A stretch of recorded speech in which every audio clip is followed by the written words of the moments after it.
क्या Shubman Gill the captain Hardik Pandya को replace कर पाएंगे? क्या एसआरएच का सन फाइनली राइज हो जाएगा? और क्या अपने रिंकू भाई 10 साल के बाद केकेआर को चैंपियन बना सकते हैं? Let's find out. वीडियो को लाइक कर दो, चैनल को सब्सक्राइब कर दो and let's talk about Gujarat Titans. Big news भाई, हार्दिक पांड्या बाहर हो चुके। इस टॉपिक के ऊपर मैंने ऑलरेडी 2 वीडियोस बना के रखे हैं, ऊपर आई बटन में डाल दूंगा, इस वीडियो के बाद देख लेना। अभी हार्दिक पांड्या को गुजरात ने क्यों छोड़ा, किस लिए छोड़ा, कितने पैसों में छोड़ा, वो तो तुम लोग को पता ही है, पर एक एक्स अमाउंट भी है जो तुम्हें या फिर मुझे किसी को पता नहीं है। एंड मैं इतना तो बता सकता हूँ कि पेपर की अमाउंट उस एक्स अमाउंट का आधा भी नहीं होगा। तो जो भी अमाउंट हो, it doesn't matter right now. What I personally feel is Hardik the captain के जाने से इतना फर्क नहीं पड़ने वाला गुजरात को, पर हार्दिक पांड्या द ऑलराउंडर के जाने से बहुत ज्यादा फर्क पड़ने वाला है गुजरात को। अगर तुम लोग को नहीं समझा तो I have my own reasons. मैं समझाता हूँ ना, बाबा किस लिए बैठे हैं। मैं गुजरात कितनी बार गया हूँ तुम लोग को भी पता है, और मैंने 3 मैचेस अहमदाबाद के स्टेडियम में देखे हुए हैं, और उसमें से एक था द आईपीएल फाइनल। हाँ, मैं फ्लेक्स करूंगा कि मैंने आईपीएल का फाइनल स्टेडियम में जाके देखा है, बार बार करूंगा, लगातार करूंगा। तो जो चीज मैंने गुजरात के मैचेस में ऑब्जर्व की, उसमें सबसे इंपॉर्टेंट इंसान आता है Ashish Nehra. Ashish Nehra, the man, the myth, the legend, the football coach. अगर हार्दिक पांड्या से पहले कैप्टन है जिसने पहले ही सीजन में ट्रॉफी जीत ली और दूसरे सीजन के फाइनल में भी चला गया, तो आशीष नेहरा भी तो पहले ही कोच है जिन्होंने पहले ही सीजन में पहली ट्रॉफी जीत ली। और आशीष नेहरा को फुटबॉल टाइप कोच क्यों कहा जाता है? क्योंकि अगर तुम लोग ने बाय चांस फुटबॉल के कभी मैचेस देखे होंगे, मैं भी ज्यादा नहीं देखता, मेरे को भी घंटा समझ नहीं आता, मेरे को ऑफसाइड क्या है वो पता नहीं, मेरे लिए तो जो बैट के इस साइड होता है वो ऑफसाइड। पर द पॉइंट इज, अगर तुम लोग ने फुटबॉल के मैचेस देखे होंगे, उसमें कैसा कोच ऐसा इन्वॉल्व रहता है गेम में, ऐसा क्रिकेट में पहली बार सिर्फ और सिर्फ आशीष नेहरा के केस में देखा गया है। My man literally revolves around the ground. Match खत्म होते होते बंदे के ना 4 से 5 राउंड हो जाते हैं आउटफील्ड के अराउंड। भाई पिच का इंस्पेक्शन हो या फिर आउटफील्ड का इंस्पेक्शन हो, सब कुछ कर लेता है इंसान। इनका कैप्टन कहां पे रहता है इनको खुद को पता नहीं, पर कोच हर जगह पे है। अगर नेहरा जी का बस चले ना, टॉस के लिए भी वही चले जाएंगे। तो देखो, जब सीजन चालू हुआ था 2022 का, सब लोग बोल रहे थे भाई ये तो स्टैंडिंग कैप्टन हो गए, इससे अच्छा तो आप ही आ जाओ। ये क्या है भाई, ये तो पपेट वाला लीडरशिप हुआ। और जैसे ट्रॉफी जीता सब लोग गोट गोट कहने लगे। यही होता है भाई, जिंदगी ऐसी ही है। तो देखो, the fact is Ashish Nehra is the standing captain for Gujarat Titans, जो अभी भी वहीं पे है। तो मेरे हिसाब से जो भी अगला स्किपर बनेगा, that is Shubman Gill of course. He is not alone, he is in perfect hands. भाई नेहरा जी है साथ में। 2023 आईपीएल का फाइनल अगर तुम्हें ठीक से याद हो, जीटी वर्सेस सीएसके, वो मैच 2 दिन हुआ था, याद तो होगा। और आई डोंट नो तुम लोग ने टीवी के ऊपर देखा कि नहीं, पर मैं स्टेडियम में था तो एक बार फिर से फ्लेक्स हो गया। अरे कितना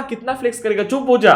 तो the thing is literally 3 bar match चालू करने की कोशिश की गई थी, और तीनों भी बार ये इंसान आशीष नेहरा पिच के ऊपर आया, पिच चेक किया, पूरा ऐसा भाई सो ही जाते थे पिच के ऊपर, और हाथ से एकदम परफेक्ट चेकिंग करते थे पिच की। एकदम ऐसा पूछते थे, पिच बेटा कैसा है, सब कुछ ठीक है ना, डेडमैन सेज के 100 के वगैरह हो जाएंगे ना इस साल, सब कुछ पिच को पूछ लेते थे। पिच भी बोलती थी अबे जान है काय के 100 के। फिर वो कम था तो भाई जाके आउटफील्ड में कितनी बारिश है वो सब कुछ चेक कर लेते थे। He is a Parle-G lover, G for genius. Parle-G IPL के लिए स्पॉन्सरशिप दो। मेरा मरने से पहले एक सपना है, मुझे आशीष नेहरा को इंडियन टीम का कोच बनते हुए देखना है। इंडियन टीम आशीष नेहरा के कोचिंग के अंडर बस एक वर्ल्ड कप खेल लो यार, बस एक वर्ल्ड कप प्लीज। तो the basic point is, Shubman Gill के ऊपर इतना प्रेशर नहीं है जितना कि फॉर एग्जांपल अगर मैं बोलूं पिछले साल नीतीश राणा के ऊपर था। पर again the point comes, Hardik the allrounder जाने से भाई टीम का बैलेंस काफी ज्यादा बिगड़ा हुआ है। तुम बोल सकते हो कि भाई इंपैक्ट प्लेयर रूल है, ऑलराउंडर की कमी पूरी हो जाएगी। नहीं भाई, नहीं होता ऐसा, because the quality Hardik Pandya brings in वो मिस होगी भाई बड़े गेम्स में। इंडियन टीम के साथ बड़े गेम में क्या हुआ विदाउट हार्दिक पांड्या, सब लोग को याद ही होगा। तो एक बार हम लोग इनके रिलीजेस देख लेते हैं। दसुन शनको को रिलीज किया गया एंड आई गेस ये सही है, क्योंकि राशिद खान और डेविड मिलर तुम्हारे 14 के 14 गेम्स या फिर 16 गेम्स इस साल होने वाला है, ऐसा कहा जा रहा है, मुझे पता नहीं है, जो भी है, पर ये दोनों तो तुम्हारे सारे गेम्स खेलने वाले हैं। नेक्स्ट अप इज नूर अहमद और जोशुआ लिटिल ने भाई पिछले साल सब लोग को सरप्राइज करके रखा था। नूर अहमद तो फाइनल्स में चमका था भाई, तो वो भी इस साल मेरे हिसाब से परमानेंट है, और जोशुआ लिटिल को भी ये टीम बैक कर रही है, वो देख के मुझे अच्छा लग रहा है। एंड ऑलरेडी इनके पास मैथ्यू वेड भी है, केन विलियमसन भी है, तो दसुन चनका ना हो टीम में इतना फर्क तो नहीं पड़ता। Next up on the list is Alzarri Joseph, और ओडेन स्मिथ को भी ये लोग ने टीम से निकाल दिया है। ओडेन स्मिथ का ठीक है, बट अल्जारी जोसेफ भाई तू तो सुपरस्टार बनने वाला था। 6 for 12, 6 विकेट, याद है किसी को? Remember anybody? मुझे उस टाइम लगता था कि ये बहुत बड़ा क्रिकेटर बनेगा, और भाई ये देखो टीम नहीं अपमान करके रिलीज कर दिया। फिर नेक्स्ट रिलीज है के.एस. भरत। अभी के.एस. भरत का भी टीम से बाहर जाना सही है, क्योंकि वृद्धिमान साय, मैथ्यू वेड से तो कीपर्स की कमी तो नहीं है, क्योंकि शिवम मावी और यश यश दयाल को भी टीम से निकाल दिया गया है। मेरे हिसाब से शायद ये लोग शिवम मावी को फिर से एक बार खरीदेंगे, पर इस बार लो प्राइस में, क्योंकि पिछली बार भाई बहुत महंगा मिला था। एंड बेचारे यश दयाल के साथ तो क्या ट्रेजेडी हुई थी, रिंकू भाई ने क्या कर दिया वो तो हम सब लोग को याद है। पर ठीक है, अभी हार्दिक भाई नहीं है टीम में, पर टू बी वेरी ऑनेस्ट ये टीम फिर भी कंप्लीट लगती है मुझे। गिल, साहा, विलियमसन, ये हो गए तुम्हारे टॉप 3। उसके बाद Sai Sudharsan, David Miller, Rahul Tewatia, and उसके बाद राशिद खान, मोहम्मद शमी, नूर अहमद और मोहित शर्मा। बीच में कहीं पे जयंत यादव या फिर लॉर्ड विजय शंकर को फिट कर दो, बन गए भाई 11। यही प्रॉब्लम है भाई, इंडिया में क्वालिटी ऑलराउंडर्स बहुत ज्यादा कम है, और ये इंपैक्ट प्लेयर रूल की वजह से तो अब तो कोई भी नहीं बन रहा भाई इंडिया में ऑलराउंडर। इनके मसाला और एंटरटेनमेंट के चक्कर में ना इन्होंने गेम की ऑथेंटिसिटी को मार दिया है भाई। ऐसे बनेंगे भाई इंडियन टीम के लिए ऑलराउंडर्स। नाइस है नाइस। इस चीज के ऊपर तुम्हें क्या लगता है, अपने ऐश्वर्या राय दो थोड़ी सी कमेंट्स में। बाकी 38.15 करोड़ रुपीस लेके ये लोग एंटर करने वाले ऑक्शन के अंदर।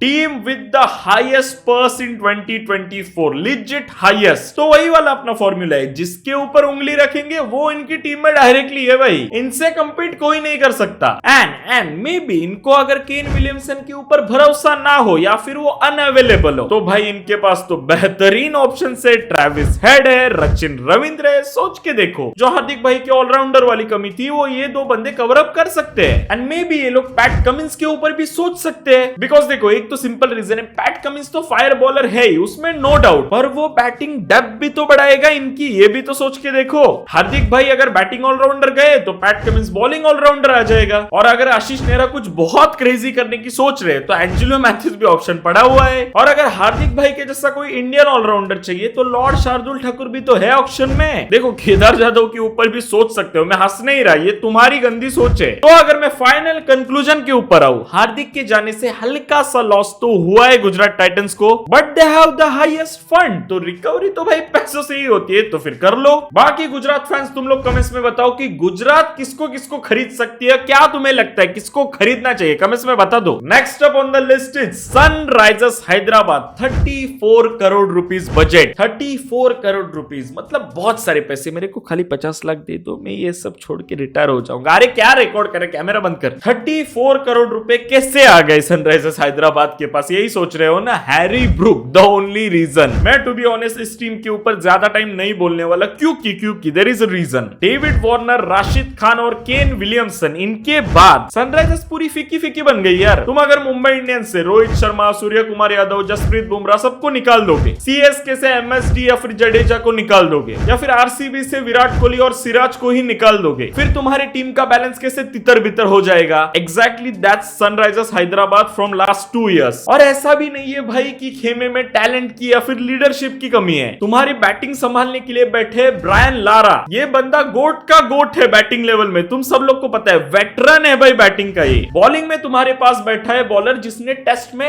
800 विकेट लिए, मुथैया मुरलीधरन, तो प्रोबेबली तुम्हारे पास क्रिकेटिंग हिस्ट्री का बेस्ट स्पिनर है। Next up on the list is तुम्हारी खेमे में डेल स्टेन भी है, एंड डेल स्टेन मैं तो तुम लोग को बोलता ही हूं, मेरा क्रिकेटिंग हिस्ट्री का सबसे favourite bowler after Zaheer Khan is Dale Steyn. No doubt भाई, नो डाउट। मुझे तुम ना आधी रात में उठा के पूछ लो कि भाई तेरा फॉरेन का सबसे फेवरेट बॉलर बता, मैं डेल स्टेन बोलूंगा। वर्ल्ड का best fast bowler, probably world का बेस्ट स्पिनर, वर्ल्ड का बेस्ट बैट्समैन, स्टिल टीम फीकी क्यों है। एक बात तो है भाई, नो मैटर तुम्हारे पास कितने पैसे हो, कितना भी टैलेंट हो, तुम अगर यहां से नहीं सोच रहे तो nothing is going to work, and specially in sports अगर तुम यहां से नहीं सोचोगे कुछ नहीं होना भाई। That's the reason how MSD became the greatest captain in all formats. Hater तो हेट करते रहेंगे, पर ये फैक्ट तो डिनाई नहीं कर सकते कि उनका फेवरेट प्लेयर कभी नहीं उतनी ट्रॉफी जीत सकता जो एमएस धोनी ने जीती है। एक कैप्टन बता दो जिसने तीनों भी टाइप की आईसीसी ट्रॉफीज, 5 आईपीएल ट्रॉफीज और 2 सीएल T20 जीती हो।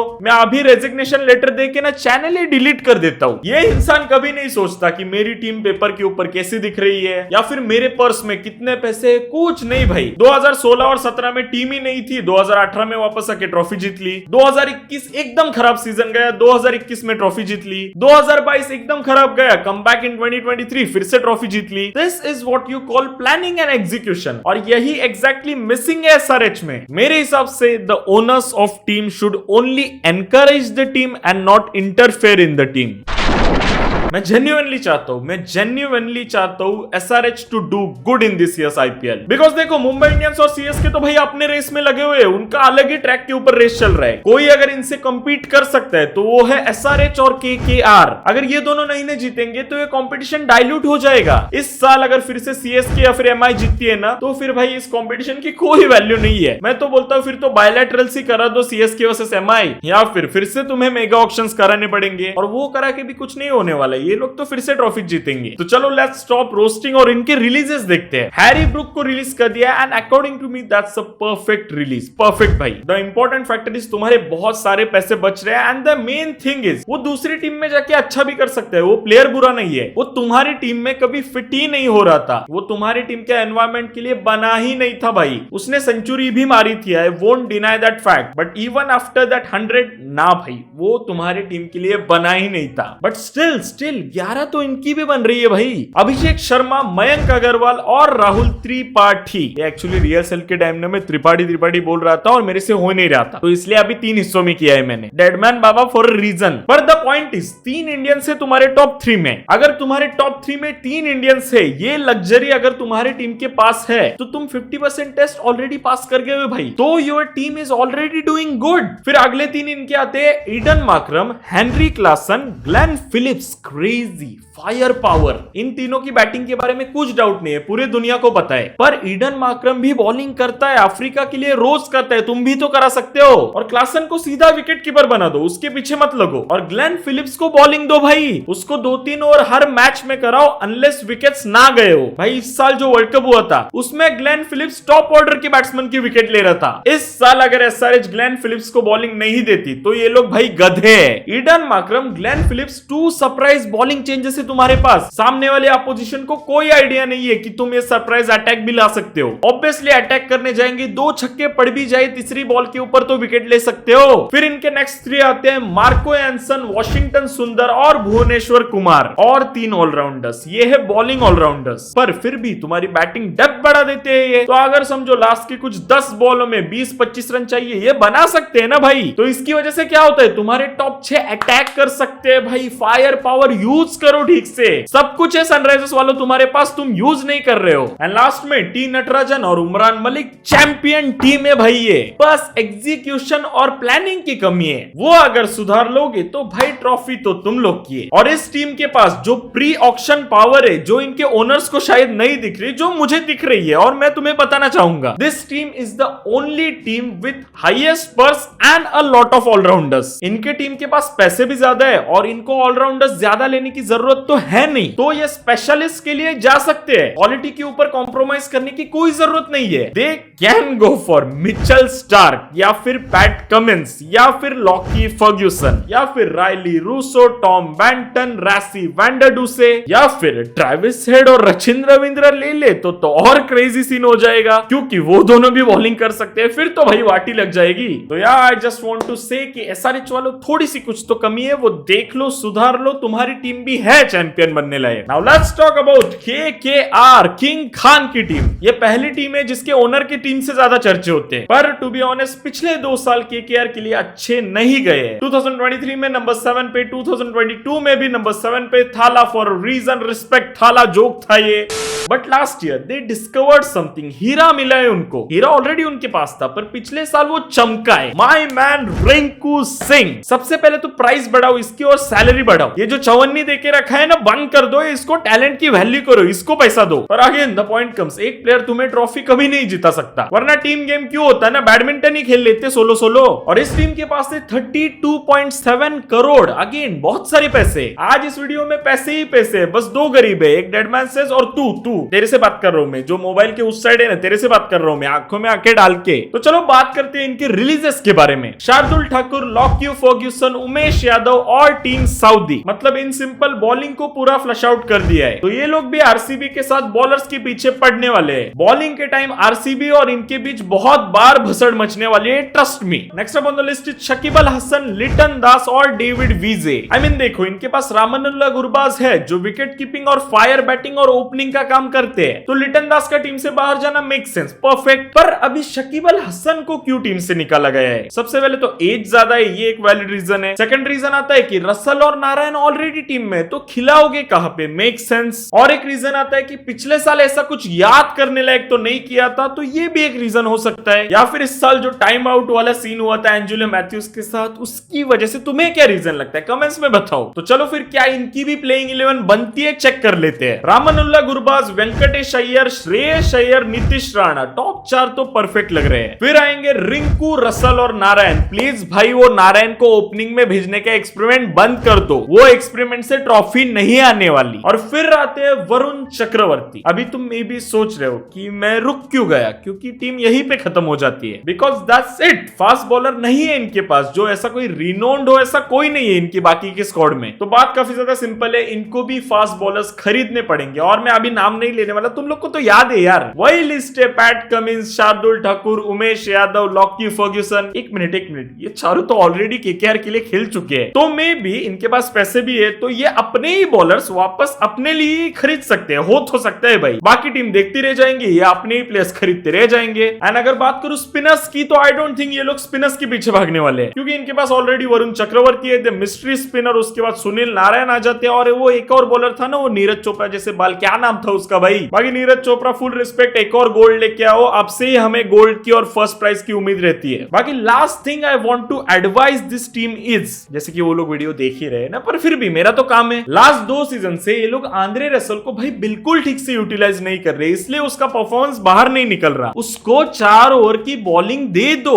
वो 4 ओवर का कंप्लीट बॉलर है, वो सीपीएल में करता है, बाकी लीग्स में करता है, तो आईपीएल में क्यों नहीं? उसको ये लोग लाते हैं 18वें ओवर में, 20वां ओवर और खत्म। 2 ओवर का स्पेल क्या होता है भाई, कराओ उससे 4 ओवर। और बैटिंग में भी 13th 14th ओवर में उसको पुश करो कि जा भाई कर दे अपना पावर का प्रदर्शन। अगर वो आउट भी हो जाते हैं, नीचे है ना बैकअप, रिंकू सिंह है तुम्हारे पास। तो भाई केकेआर को डरना बंद करना होगा रसल के केस में, और रसल को पूरी तरीके से यूज करो भाई, दे दो उसको 4 ओवर, दे दो उसको ठीक से बैटिंग, फिर देखो उसकी पावर। एंड एक और प्लेयर जिसको केकेआर ने एक बार बहुत अच्छे यूज किया और उसके बाद भूल ही गए, the name is Venkatesh Iyer. भाई क्या कर दिया इस बंदे के साथ, इसने केकेआर के लिए एक आधे सीजन में बहुत अच्छा कर लिया, सीधा इंडियन टीम ने बुला लिया। नेक्स्ट हार्दिक पांड्या तक ये घोषित हो गया, और उसके बाद कहीं पे नहीं है, ये गायब है। आईपीएल खेलता है फिर भी ऐसा लगता ही नहीं है कि खेल रहा है। केकेआर ये भी ऑलराउंडर है, उसको 2 बॉलिंग। कभी तो सोचो ना इंडियन टीम के लिए कि अगर वेंकटेश अय्यर को हम मैच्योर बनाएंगे, थोड़ा सा अच्छा प्लेयर बनाएंगे, तो इंडियन टीम के लिए एटलीस्ट एज अ बैकअप वो जा सकता है ना आईसीसी टूर्नामेंट्स में। फिर अगर हार्दिक भाई के साथ जो दुर्घटना हुई थी वो हो जाए, तो वेंकटेश अय्यर एज रिप्लेसमेंट खेले। मेरा ना आवाज चला जाएगा, पर वो फाइनल की रात मेरे दिमाग से निकलने वाली है नहीं। Last but not the least, SRH और केकेआर तुमसे बहुत होप से, तो प्लीज इस बार मत हगना सिंपल लैंग्वेज में, बिकॉज भाई तुम ही वो टीम्स हो जिनको पता है कि एक चैंपियन बनने की फीलिंग कैसे होती है। तो उठाओ ना फिर से, कब करो ना कुछ भाई, परेशान हो गए हम लोग 2.5 साल से। Last but not the least, कल आएगा माही भाई और ऋषभ पंत के ऊपर वीडियो, तो वो वीडियो देखने के लिए क्या करना है, तुम लोग को सब्सक्राइब करना है, मारो ना जल्दी, क्या कर रहे हो। बाकी टेलीग्राम के ऊपर आ जाओ, जिस दिन भी इंडिया का मैच होता है यहाँ पर मचती है भाई भसड़, और जो भी मैं वॉइस नोट्स डालता हूँ वो तो हेडफोन्स लगा के सुनने को फटाक से आ जाओ। और मैं इंस्टाग्राम के ऊपर आ जाओ, यहाँ पर तुम्हें क्रिंज से क्रिंज कंटेंट देखने को मिल जाएगा। अभी रील्स पे भी डेडमैन बाबा एकदम कंसिस्टेंट हो चुके हैं, आईडी है deadman_v3, टेलीग्राम इंस्टाग्राम दोनों का लिंक डिस्क्रिप्शन में। बाकी लास्ट के 2 वीडियोस नहीं देखे स्क्रीन के ऊपर आ रहे होंगे, जाके अभी के अभी देख लेना। ये वीडियो पसंद तो लाइक करो, चैनल पे नहीं तो सब्सक्राइब करो। आज बाय बाय और प्यार करते रहो।